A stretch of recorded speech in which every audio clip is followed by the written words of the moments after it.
Officers from the Royal Canadian Mounted Police seized an opportunity to confiscate firearms from empty homes following the forced evacuation of High River, a town about 20 miles south of Calgary. The illegal seizure of legal privately owned weapons prompted some city residents to threaten to breach a police checkpoint in order to return to their homes. That led RCMP officers to set up a blockade and lay down a spike belt to prevent residents from driving back to their town. Pointing to the Mounties, High River resident Charles Timpano commented to the National Post newspaper, "This is the reason the U.S. has the right to bear arms." The mandatory evacuation order had been issued following a flood. While Barack Obama was greeted warmly by political officials upon his arrival to South Africa, not everyone was eager to greet the U.S. president. A grassroots movement called the No You Can't Obama campaign, or NOBAMA, organized protests against the visit. The campaign's leaders expressed opposition to Washington's foreign policy and criticized what they regard as Obama's timidity on such issues as global warming. They also condemned the University of Johannesburg for awarding the U.S. president an honorary doctorate.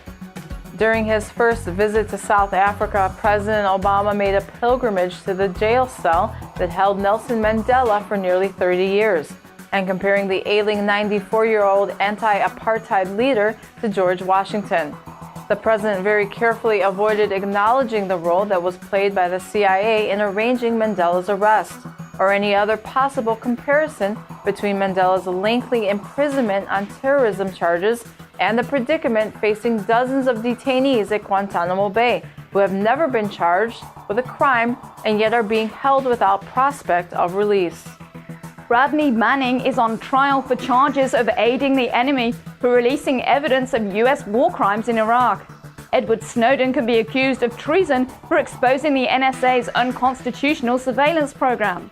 Now, retired Marine Corps General James Cartwright may face similar charges for leaking cyber war secrets to the press. Cartwright, the former chairman of the Joint Chiefs of Staff, has received a letter informing him that he is being investigated by the Justice Department for revealing that the U.S. government conducted a massive cyber attack against Iranian nuclear facilities using the Stuxnet computer virus in 2010.